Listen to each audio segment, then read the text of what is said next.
So I'm running late today. I had dance class last night, and that was a lot of fun. There's a queer dance class that takes place in Calgary that once a week you get to go and learn. You know, I wouldn't describe it as a gender-specific class, but rather just a class that really pushes you out of your comfort zone physically, psychologically, like, oh my gosh, I'm dancing, and it just kind of helps you connect and line up with your body. I missed the class back in the spring, mostly because I was traveling, but also, you know, it was kind of a half-hearted interest because I was scared.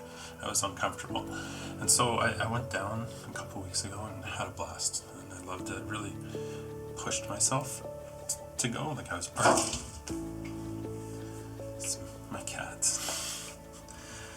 Arguing with myself all weekend, whether or not I should go, and, you know, can I even belong in that space? My body is different now, and I would like to learn how to move it differently, but I never knew how to move my body to begin with. I didn't know how to dance. I couldn't dance. I would just stand in one place and kind of move to the beat. So, just moving slow today, a little sore, but a good sore. We did burlesque last night, and that was fun. A lot of fun, actually. I don't have a super busy day today, but I do have a bit of a day. As always, I'm going to start with my color corrector, and right here. So, and you know, one of the most frustrating things for me is I have some benefits at work I can access for gender-affirming coverage. So, like facial feminization surgery, for example, top surgery, breast augmentation, you know, additional bottom surgery that might not be covered by the province. And I have access to these benefits through work, but the tough thing is you have to be on the list of approved trans folks by the province, you know, qualified for surgery. And the recent election, and I've got a video on it from May that you could go check out. I think they came for queer kids is what I called it. And the recent change in provincial government, they made these changes and didn't announce it, and I now have to go see a second psychiatrist. I called the psychiatrist last week, the second psychiatrist who I need to go see. My referral went in December 2017. Like, you know, my former partner and I split up in November 2017, and I was on that shit. Like, so December 2017, my referral went into this doctor's office.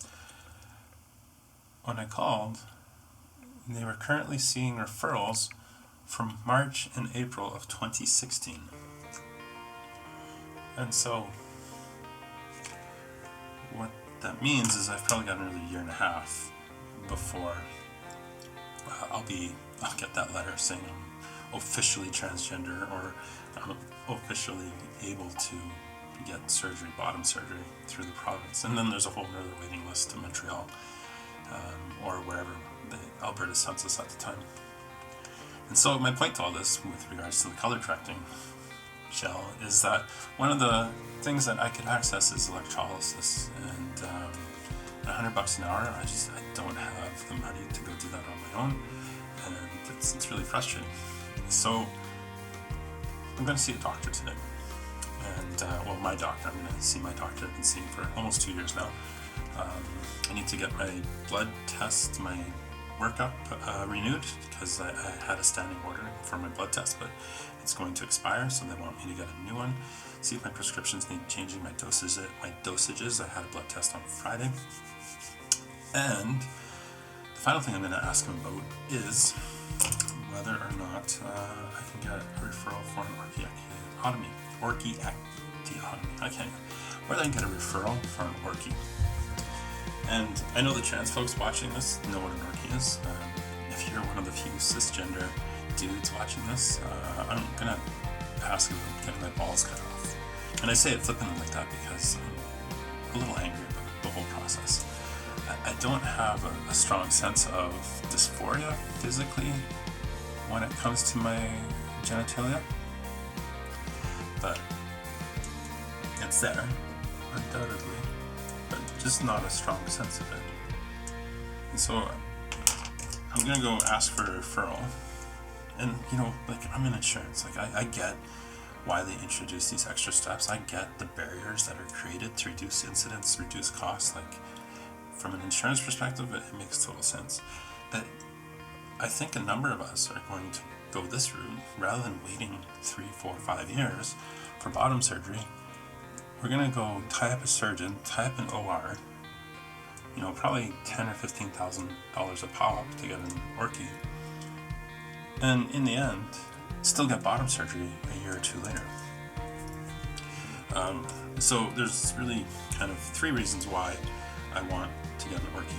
First reason is I want to get off blockers. Like the testosterone blockers I take, they're fine for short term and everything, but you just keep reading about the risks of cancer, reading about the prolonged effects and mental health, what that can do to someone. I don't struggle with depression. Well, I have been depressed, but that's more divorce stuff and family stuff. I do struggle with anxiety now in a way I never did before, but even that's reducing to an extent is what I've noticed lately. And my stress hasn't reduced, so maybe I've got better tools now, I don't know. So get off blockers, that's number 1. Number 2, I want to take control of my own health and have some autonomy with regards to my health decisions and not have to wait on what a bureaucrat in Edmonton, where our provincial government is based, make those decisions for me. And so I just want to be in control, do it myself, and not have to worry. As well, it's kind of a stopgap measure, like a Mickey Mouse approach to bottom surgery while I wait. And then finally, I'm kind of hopeful that, having my testicles removed will qualify me for the benefits at work. And one of those benefits being the electrolysis, which I really want more than anything. Followed by top surgery sometime, hopefully next year. Reading about the prolonged effects and mental health, what that can do to someone. I don't struggle with depression. Well, I have been depressed, but that's more divorce stuff and family stuff. I do struggle with anxiety now in a way I never did before, but even that's reducing to an extent is what I've noticed lately. And my stress hasn't reduced, so maybe I've got better tools now, I don't know. So get off blockers, that's number 1. Number 2, I want to take control of my own health and have some autonomy with regards to my health decisions and not have to wait on what a bureaucrat in Edmonton, where our provincial government is based, make those decisions for me. And so I just want to be in control, do it myself, and not have to worry. As well, it's kind of a stopgap measure, like a Mickey Mouse approach to bottom surgery while I wait. And then finally, I'm kind of hopeful that, having my testicles removed will qualify me for the benefits at work. And one of those benefits being the electrolysis, which I really want more than anything. Followed by top surgery sometime, hopefully next year. But it feels a bit like my reasons aren't valid, if you will. I don't need an orchi. I want an orchi, and I can probably get an orchi. But that's where it's at. The state of trans healthcare in Alberta is, it's almost like a sense of spite. Like I'm doing this to spite the government, to get additional benefits at work. And yeah, I guess to get off blockers, that is a good reason, I feel, for sure. But I could probably be on blockers for another 1.5 or 2 years and not have prolonged health effects. Although I did recently see the Dr. Powers presentation on trans healthcare, and his perspective outside of WPATH is fascinating. And if you haven't had a chance to watch it as a trans person, male to female, female to male, he's got some great points, some really interesting observations anecdotally from his clinic of 1,500 trans people in northern Michigan, and I'm going to actually mention a couple of them to my doctor this morning, just to see what he thinks and if there's any changes we need to make in terms of our approach and our protocol with estrogen, progesterone, and the Cipro. Those are the three drugs I take. Currently 8 milligrams of estrogen a day. I take that twice a day. 100 milligram thing of one ball of progesterone, bioidentical progesterone, and then I also take the Cipro, which just one pill in the morning. And my body had an immediate impact, like Spiro, rather than going to the washroom. Really struggled with my testosterone, like it kind of would come down slowly, but the Cipro was instantaneous. So I'm a big fan of Cipro. To do my eyes, I'm going to use this Urban Decay palette. It's actually really nice. It's got a little mirror. It's a little dirty, but that's okay because I use it. I find it's got some really great shades that I can have fun with and play around, from the neutrals to the glitters, and a combination thereof. So I'm finding fall is coming. I'm drifting more towards neutral colors. I've also changed my eye technique a little bit, and I'm doing more focusing in on the cut crease, just slightly above the cut crease, just like that. And I just find that it's not as heavy or smoky as what I was doing previously, and just gives a bit more definition. You know, the most frustrating part of the trans experience for me definitely has been the gatekeeping that's in place from, I honestly don't know if it's the medical community or if it's, the policymakers and folks, bureaucrats, whether for moral reasons or governance reason, or, an interpolation of the two, or it's exceptionally frustrating.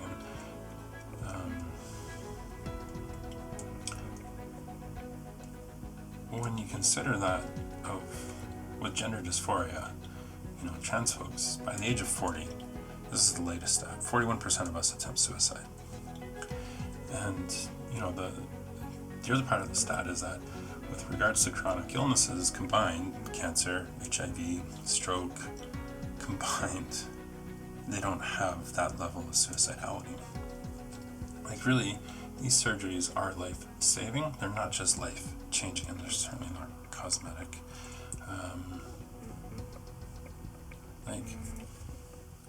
I'm gonna be okay. I can work through this. Worst comes to worst, I go to Thailand. I can figure that out, in a year or two if I really need to. But A, it shouldn't come to that. And B, just because I have the privilege and the financial capacity to effectively save up for that in a 18 to 24 month period, 70% of trans people in Canada have a post-secondary education. 50% of us make less than $15,000. Most trans people don't have access to this basic level of care. So, if you sense some agitation on my part, it's really because I am agitated. It's totally fucked. The hoops we need to jump through, and nobody sticks their hands up for this. While my life is unquestionably better, fuller, more authentic, I'm happy. The dysphoria is most days at ease. It's a hell of a ride, and it's not easy at all. It's terrifying, it's scary. You turn the world's expectations upside down on what people expect from you, or want from you, or need from you, or what you're trying to make them happy. And maybe as a trans person your experience is different than mine, and you've had this wonderful frolicking through the meadows experience. Cool. I really haven't, and I have yet to meet a trans person locally, at least, who has had that experience as well. whether it's being scared to come out at work,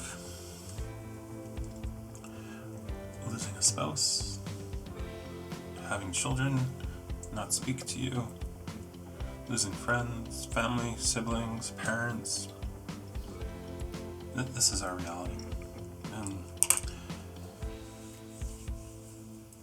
I would argue that the suicidality isn't so much from the actual act of the dysphoria or being trans, but the fear that comes from the rejection of the people we love, and just that total sense of isolation that builds in. And I know from my experience, I wasn't allowed space to be myself or to be authentic outside of what kind of was in the little box.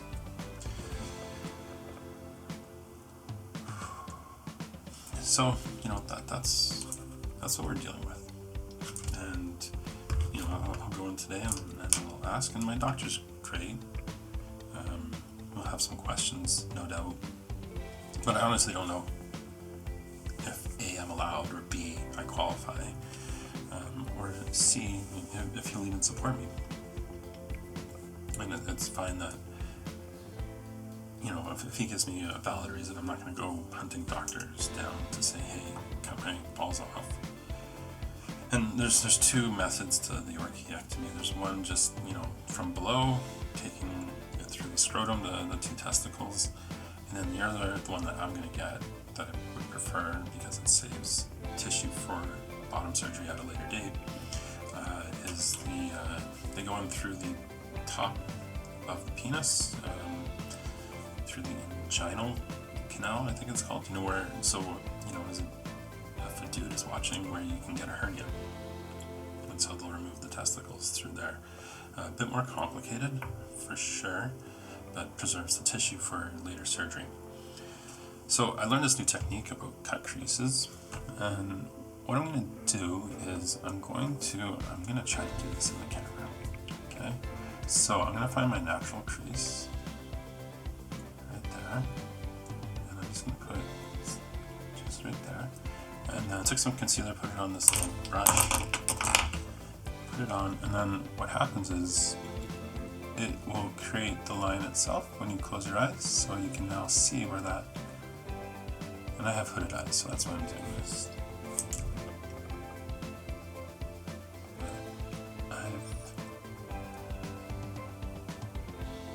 It's a little bit bigger than I was hoping to do this morning, but oh well. So take the concealer, and then I take so I've done some neutral darker shades, and then I'm going to take a lighter shade, so kind of a gold metallic shade, and I'm just going to kind of rub it in there and blend it up a bit, back and forth. And so the idea with this is that it kind of will make your eye pop a little bit more, a little bit differently, and it's also blended in. What's been your experience with an orchi, if you've had one? What would you suggest someone look out for, watch out for? Do you have a preferred method in terms of your experience? Do you wish you had done it the other way, from the way you got done?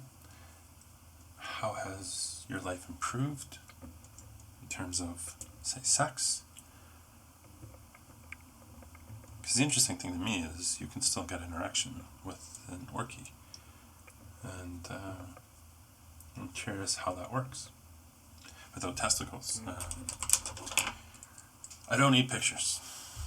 I'm just curious for myself, but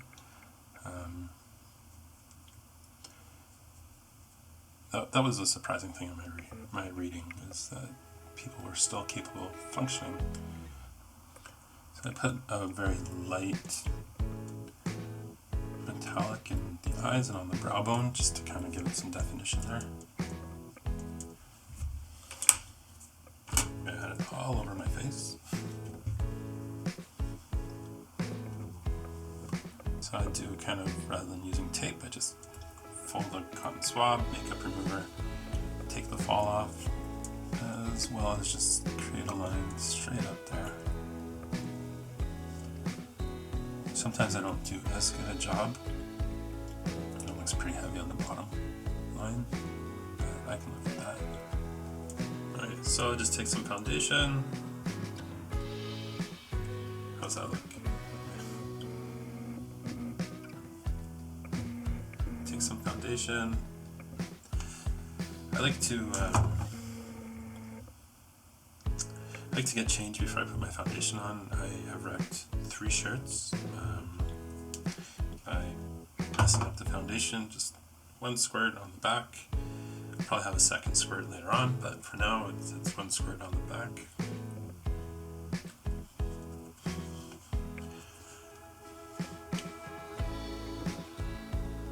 So I don't know if it's anxiety I feel with regards to asking for the referral. It is a surgical procedure. I'm not taking it lightly. And it's not so much the finality of removing my testicles at all, in that after 19 months on estrogen, they're just there for decoration at this point. They don't work, they'll never work again.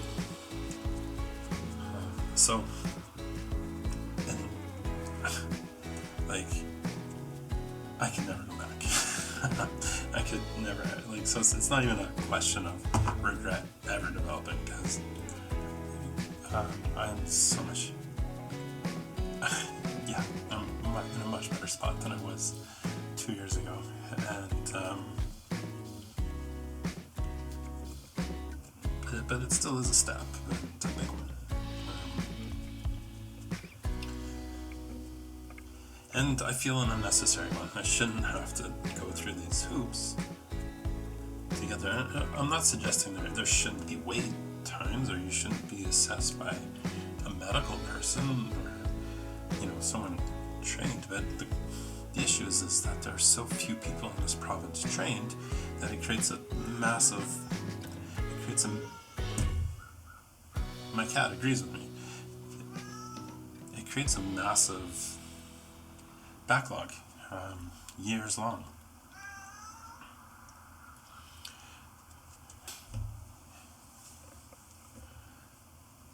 There are people, taxpayer advocates, social conservatives, who feel that provincial health care shouldn't cover trans surgeries. Top surgery, bottom surgery should all be out of pocket.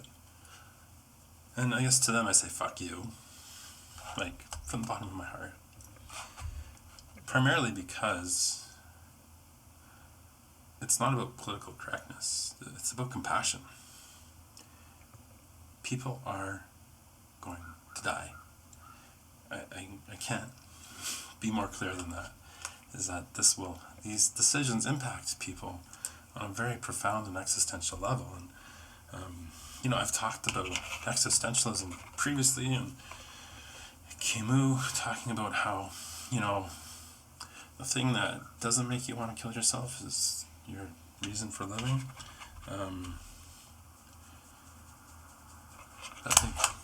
What if you can't get to that point? What if you're just so stuck in that depression or that dysphoria?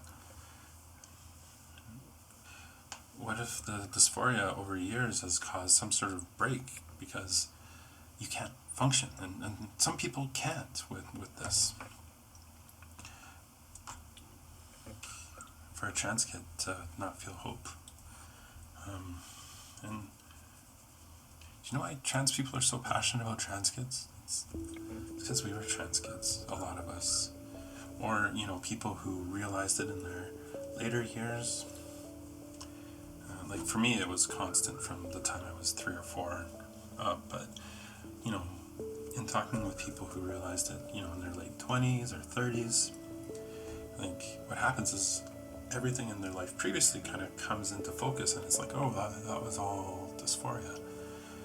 Not unlike some of my experiences related to bottom dysphoria. For the longest time, if you talked to me a couple of years ago, I'd be like, no, I'll never get bottom surgery. I don't think I need it. I don't think I have bottom dysphoria at all. When in fact, I sure as heck did. And, especially from a sexual perspective, how I acted sexually and responded sexually, and I mean within a cisgender or pretending to be a cisgender heteronormative relationship, but always reflective of that driving pain in me. So anyways, people are going to hurt themselves, and it's great that I know the system, or that I am confident and comfortable and competent enough as someone in their 40s, you know, where socioeconomically,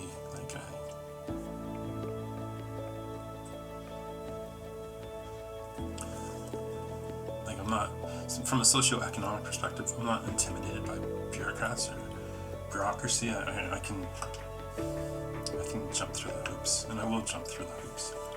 There are a lot of people who can't, and in terms of what I try to do and try to show is that it can be done.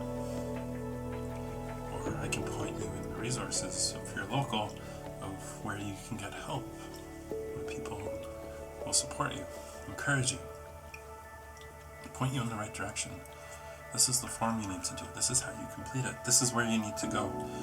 And it's not so much ever that people do these things for you. Like, you do need to take personal responsibility for your own health. But in terms of all the barriers that are presented to us as trans people, in accessing basic healthcare, even from the hormonal aspect, is that there is a community that, whether online, whether through messages, whether in person, there are people who can help you. So, we'll see how today goes, and I'm off to get my referral for an orchiectomy. So, thanks for watching. I'll put a dark red lipstick on. I'm not going to get up and come back and edit it. And here's to life.